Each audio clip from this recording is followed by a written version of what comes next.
नमस्कार दोस्तों, स्वागत है आप सभी लोगों का इंडियन फ्लाइंग के इस वक्त की नई अपडेट में। आज के इस वीडियो में आप सभी लोग के साथ शेयर करने वाले हैं कि एयरलाइंस और ट्रैवल से कौन कौन सी बड़ी अपडेट निकलकर सामने रही है। पहली बड़ी खबर की जानकारी चाइना से जान लेते हैं। ग्लोबल टाइम्स, जो कि चाइना का ही एक न्यूज़पेपर है, उसकी तरफ से यहाँ पर एक बड़ी जानकारी शेयर की जा रही है और उसने ये बताया है कि पूरे 2 सालों के बाद अब चाइनीज़ गवर्नमेंट अपने यहाँ पर इंटरनेशनल फ़्लाइटों की संख्या को बढ़ाने जा रही है।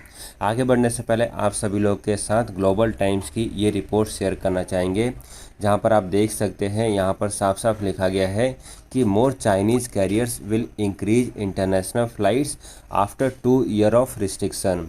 यहाँ पर आगे इस न्यूज़ में बताया गया है कि चाइनीज़ गवर्नमेंट बहुत जल्दी नेपाल, इसके अलावा सिंगापुर और भी दूसरे साउथ एशियन देशों से अपनी फ़्लाइटों को चालू करने जा रही है। फ्रेंड्स, एक और अपडेट यहाँ पर भारत में इंटरनेशनल टूरिस्ट को लेकर सामने आ रही है। टाइमिंट की एक रिपोर्ट में ये जानकारी शेयर की जा रही है कि भारत में इंटरनेशनल पैसेंजर्स का ट्रैफिक साल 2019 के मुकाबले इस समय काफ़ी ज़्यादा बढ़ चुका है। यहाँ पर आप सभी लोग के साथ लाइमिंट की रिपोर्ट शेयर करना चाहेंगे, जहाँ पर बताया जा रहा है कि मई 2022 में भारत में इंटरनेशनल पैसेंजर्स का जो ट्रैफिक है वो 2.2 मिलियन तक पहुँच चुका है। वहीं मई 2019 में ये नंबर केवल 1.8 मिलियन तक ही था।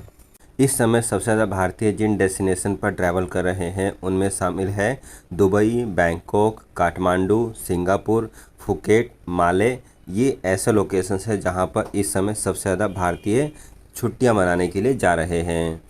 फ्रेंड्स, एक और खबर की जानकारी ऐसे सभी लोगों को लेकर जान लेते हैं जो लोग भी इस समय दुनिया के दूसरे देशों से ट्रैवल करके भारत में आ रहे हैं। इसको लेकर कई सारे लोगों को अभी भी कन्फ्यूजन है कि क्या हम भारत में ट्रैवल कर रहे हैं तो हमारे पास कोरोना वायरस का नेगेटिव रिपोर्ट या फिर वैक्सीन का सर्टिफिकेट होना ज़रूरी है या फिर नहीं। तो आपको बता दें कि भारत सरकार के द्वारा जारी किए गए नए नियमों के अनुसार यदि आप भारत में ट्रैवल करके आ रहे हैं तो आपको एयर सुविधा पर जाकर अपना हेल्थ डिक्लेरेशन करना ज़रूरी है। इस हेल्थ डिक्लेरेशन में आपको अपना पासपोर्ट, अपना कोरोना वायरस का नेगेटिव रिपोर्ट, इसके साथ साथ यदि आपने वैक्सीन लगवाई हुई है तो उसका सर्टिफिकेट अपलोड करना ज़रूरी होता है। और यदि आप ये सारे डॉक्यूमेंट्स अपलोड कर देते हैं तो आपका एयर सुविधा जो फॉर्म है वो कंप्लीट हो जाता है और उसके बाद आप भारत में आसानी से ट्रैवल करके आ सकते हैं।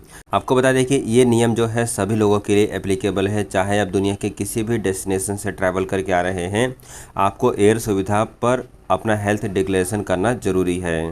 फ्रेंड्स, एक और खबर यहाँ पर इंडिगो एयरलाइन से सामने आ रही है। ये खबर इस समय कई बड़े मीडिया चैनल्स की तरफ से रिपोर्टिंग करके बताई जा रही है।